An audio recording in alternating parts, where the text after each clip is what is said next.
নমস্কার, সকল শিক্ষার্থীকে স্বাগত জানিয়ে শুরু করছি আজকের ক্লাস।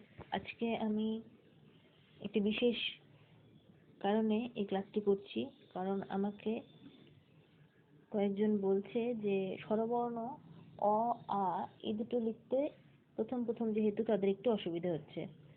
এটা কোনো অসুবিধে এমনিতে নেই, আমি বলবো যে তোমরা প্র্যাকটিস করো, প্র্যাকটিস করতে করতে আস্তে আস্তে ঠিকই তোমরা পারবে। কিন্তু যতদিন না ওটা প্র্যাকটিস হচ্ছে ততদিন তোমরা এই যে এটা বাংলায় অ লিখলাম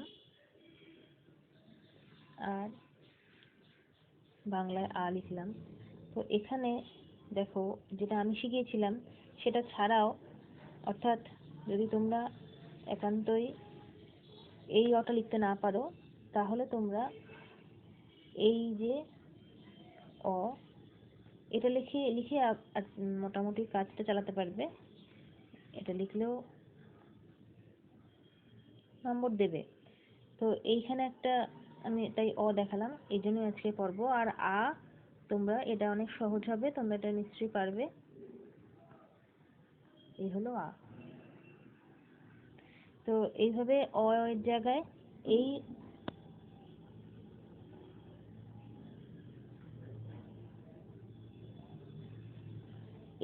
অ এর জায়গায় তোমরা এই অ লিখতে পারো, আর এই আ এর জায়গায় এই আ লিখতে পারো। কিন্তু প্র্যাকটিস করতে থাকবে তোমরা, খুব শীঘ্রই এই আটা আর এই অ আর এই আ ঠিকই তোমরা লিখতে পারবে।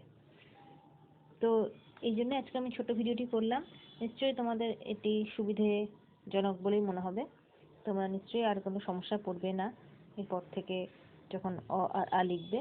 কিন্তু আমি বলবো তবু তোমরা যে অ আর আ আমি প্রথমে শিখিয়েছিলাম সেটা অবশ্যই তোমরা চেষ্টা করবে। আমি ওখানে পরপর স্টেপ বাই স্টেপ বলেই দিয়েছিলাম কিভাবে অ আ লিখতে হয়। আমি একদম তোমাদের হাতে ধরেই দেখিয়ে দিয়েছি প্রত্যেকটা স্টেপে লিখে, যাতে তোমাদের কোনো অসুবিধা না হয়। তো তোমরা সেটা ভালো করে ফলো করবে, তোমরা দেখবে ঠিকই তোমরা কিন্তু পারবে।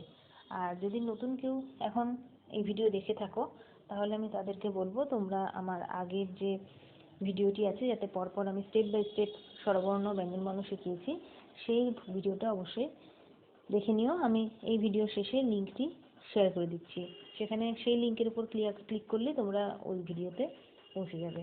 সবাই ভালো থাকবে আর খুব সাবধানে থাকবে।